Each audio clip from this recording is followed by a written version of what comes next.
For today's video mga sir, mga boss, madam, so ito ang papuntang Airport Clark, no? Kung nanggagaling kayo rito sa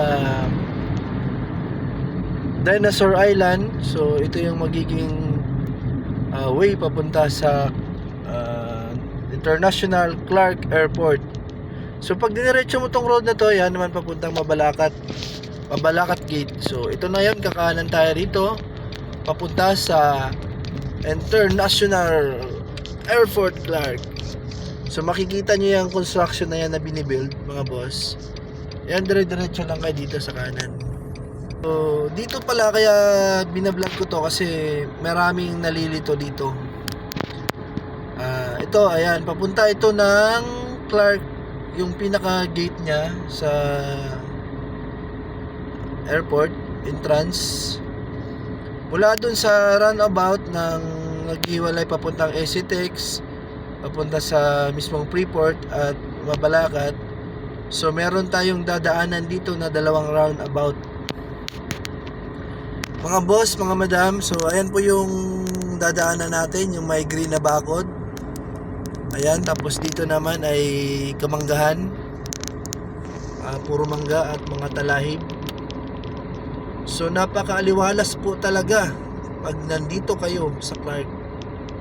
So ito naman, para magkaroon kayo ng idea, kung maghahatid po kayo at magsusundo sa ating videos, mga boss, kung nagustuhan nyo to or i-like nyo, i-share para sa mga karagdagang informasyon dito sa loob ng Clark. Ito, mga boss, madam, andito na tayo sa pinaka unang gate nya, pero wala po itong barrier, no, mga boss, mga madam. So ayan, dito lang, bali dahan-dahan lang tayo. Ang speed limit po dito ay merong 30 kph po. So ayan na po yung airport. So ito yung sinasabi kong roundabout na una. Ayan. So bago tayo makarating doon sa arrival or departure, meron tayong unang runabout. Pero hindi tayo iikot dyan, no? Dire-diretso lang tayo. Tapos meron pang pangalawa. Kung sa gabi naman, kung hindi nyo kabisado yung daan dito, ayan po, may sinasabing 30 kph lang po yung speed limit dito sa loob ng Clark. Ayan po, napakaluwag po talaga dito sa loob ng Clark. Wala pong hassle dito. Pag dito kayo lumapag, no, domestic or international flight, walang kaabog-abog po yung daan dito. Walang kaabog-abog. Ayan po, dito naman po sa kabilang side nya, nakabakod po ito ng miswire kung tawagin yan, for safety lang sa mga outsiders po. Ayan po, ayan. Dito, ugaliin nyo po dito mag first stop. Lagi yan dito sa Clark, first stop, first to go. Kasi yun po yung talaga dito, discipline, traffic discipline dito sa loob ng Clark. So ayan na naman, meron tayong signage na nakikita dito na runabout. So dire-diretso lang po tayo, no? Bali dito sa runabout na to, pag pangalawang runabout na mula dun sa Mabalacat, kakaliwa na tayo rito. Ayan, may signage na paikot dyan. Bali kakaliwa na po tayo dito, no? Pagkaliwa natin dito, siyempre dito na kaliwa. Dito na yung makikita natin tong parang arko nya. Arko pala, arc. Meron departure, arrival, saka arrival VIP.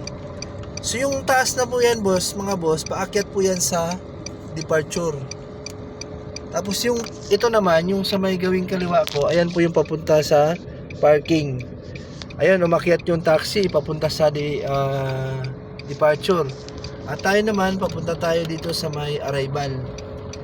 Tapos itong sa kanan ko naman, para sa VIP, ayan, magsusundo kayo. Kung VIP yung susunduin niyo, dyan po kayo magsusundo. So andito tayo sa arrival ngayon, boss. Dito naman, dahan-dahan lang kayo dito kasi talagang paraon yung daanan dito. Kumbaga sa biglang liko. Kahit wala masyadong sasakyan dito, dahan-dahan lang pa rin kasi di natin alam kung mamaya mawalan tayo ng preno or nag-loss control yung ating engine. Ayan. So dito boss, kung mabilisan po, dyan kayo pwede magsundo. Dito naman kayo kung sasakay kayo ng mga blue taxi, mga boss, madam. So ayan, meron na palang taxi dito, ayan, mga blue taxi. Any point of region 3 po yan sila. Ayan, makikipark muna tayo dito ha. Kasi parang blue din yung sasakyan natin. Blue talaga, ayan. Ayan talaga yung arrival niya. So, yung bungat na yan, ayan po yung for domestic arrival. At yung sa pinakadulo na yon, yung parang may, ayun, ulo ng train. Ayun, yung may nakamodel na train doon. Ayan, yun po yung international arrival. So dyan sa loob mga boss, sa loob ng Clark, meron tayong Starbucks dito, Uncle John, saka 7-Eleven. Bakit naman? Libreng kape naman dyan, 7-Eleven. Ayan o. So dito makikita nyo sa kaliwa ko, ayan po yung mga parking nya. Parking. Ayan, malaking parking yan. So hanggang dito na lang siguro ang aking video mga boss. So papakita ko muna sa inyo yung mga tube nila for domestic flights. So meron silang, tingnan natin ha. Ayan po yung ayan po yung mga tube nila. Ayan, 1, 2, 3, 4, 5, 6, 7, 8, 9, 10, 11, 12. So merong 12 na tube dito for domestic flight. So ayan o, napakahaba mga boss. Ayan yung mga tube nila.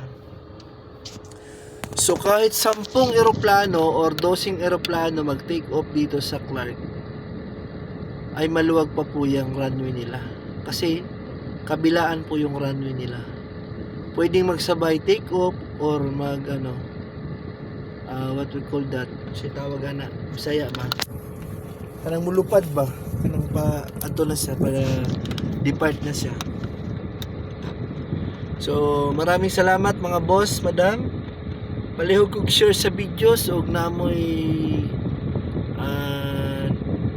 natutunan karon or nahibawan sa atong video. Maraming salamat og dinhi na lang ana kay magkuha na tag pasahero. Salamat o God bless.